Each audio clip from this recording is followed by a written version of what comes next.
Hi friends, నమస్తే. Welcome back to Sudha Vahini vlogs. నేను మీ సుధా.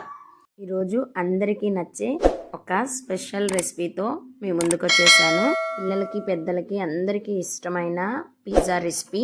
ఇంట్లోనే ఈ పిజ్జా రెసిపీని ఎలా ప్రిపేర్ చేయాలో చూద్దాం. మా పిల్లలైతే ఈ పిజ్జాని సూపర్ ఎంజాయ్ చేశారు. మీరందరూ కూడా ఒకసారి ట్రై చేసి ఎలా వచ్చిందో నాకు కామెంట్ చేయండి. ఆలస్యం లేకుండా ప్రాసెస్ స్టార్ట్ చేసేద్దామా? ముందుగా ఒక బౌల్లోకి 1 స్పూన్ షుగర్, హాఫ్ గ్లాస్ గోరువెచ్చని వాటర్ తీసుకొని వాటర్ లో షుగర్ మొత్తాన్ని కరగనివ్వాలి. షుగర్ కరిగిన తర్వాత 1 స్పూన్ డ్రై ఈస్ట్, పావు స్పూన్ మైదా తీసుకొని అన్ని ఇంగ్రీడియంట్స్ కలిసేటట్లు బాగా కలుపుకొని పైన ర్యాప్ చేసుకొని ఒక 15 మినిట్స్ పక్కన పెట్టుకోవాలి. మినిట్స్ తర్వాత ఈస్ట్ క్వాంటిటీ డబల్ అవుతుంది, పైన బబుల్స్ లాగా వస్తుంది. అప్పుడే ఈస్ట్ అనేది యాక్టివ్లో ఉన్నట్టు. అప్పుడే నెక్స్ట్ ప్రాసెస్ స్టార్ట్ చేయండి. 10 మినిట్స్ తర్వాత పిజ్జాకి బేస్ ప్రిపేర్ చేసుకుందాము. బౌల్లోకి 3 కప్స్ మైదా తీసుకొని జల్లించుకోవాలి.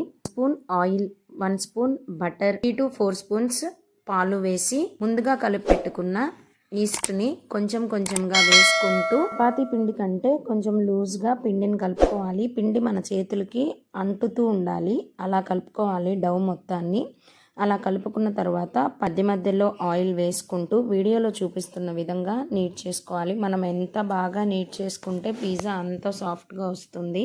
మొత్తం కలుపుకున్న తర్వాత వీడియోలో చూపిస్తున్న విధంగా పిండి మొత్తాన్ని ప్రెస్ చేసుకుంటూ 5 to 10 మినిట్స్ నీట్ చేసుకోవాలి. 10 మినిట్స్ నీట్ చేసుకున్న తర్వాత పిండిని బౌల్లోకి తీసుకొని పైన ఆయిల్ అప్లై చేసుకొని బౌల్ని ర్యాప్ చేసుకొని మరో 15 మినిట్స్ పక్కన పెట్టుకోవాలి. ఈస్ట్ బాగా యాక్టివేట్ అయ్యి డౌ మొత్తం డబల్ క్వాంటిటీ అవుతుంది. వీడియోలో చూపిస్తున్న విధంగా రావాలి పిండి మొత్తం.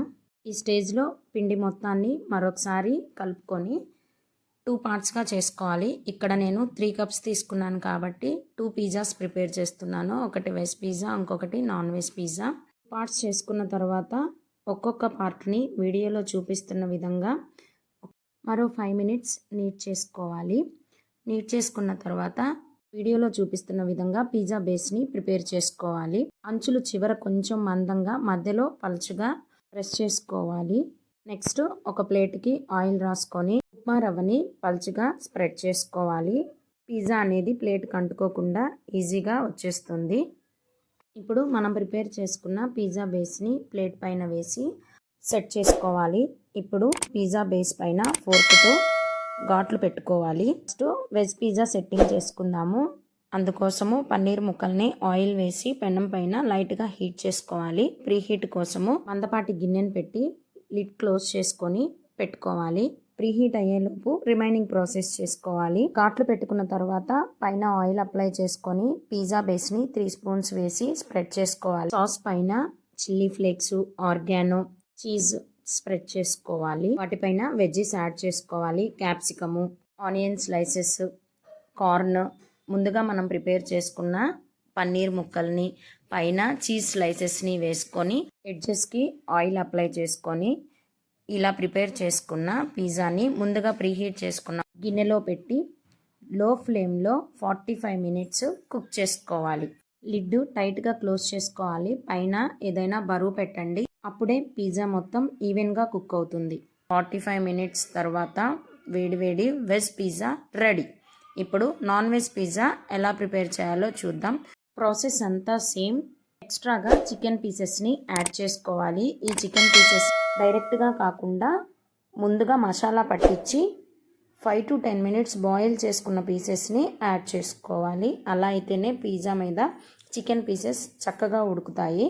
పిజ్జాని కూడా ప్రీహీట్ చేసుకున్న కడాయిలో పెట్టి 45 మినిట్స్ లిడ్ క్లోజ్ చేసి పైన బరువు పెట్టి ఉడికించుకోవాలి. అంతే. 45 మినిట్స్ తర్వాత వేడివేడిగా veg and non veg pizza ready. వేడిగా ఉన్నప్పుడే పైన చిల్లీ ఫ్లేక్స్ జల్లుకొని సర్వ్ చేసుకుంటే super and tasty delicious home made pizza ready. ఈ వీడియో కనుక మీకు నచ్చినట్లయితే లైక్ చేయండి, షేర్ చేయండి, సబ్స్క్రైబ్ చేసుకోండి. ఫస్ట్ టైం నా వీడియోని చూస్తున్నారా? అయితే ప్లీజ్ సబ్స్క్రైబ్ చేసుకోండి. పక్కనే ఉన్న బెల్ ఐకాన్ని క్లిక్ చేస్తే నేను ఎప్పుడు వీడియో పెట్టినా ముందుగా మీకు నోటిఫికేషన్ వస్తుంది. మీ ఇంట్లో ఖచ్చితంగా ట్రై చేసి టేస్ట్ చేసి ఎంజాయ్ చేయండి. ఇదంతా టైం టేకింగ్ ప్రాసెస్. నేను చెప్పిన కొలతలతో ట్రై చేయండి. బయట తిన్న పిజ్జా టేస్ట్ వస్తుంది. Thanks for watching.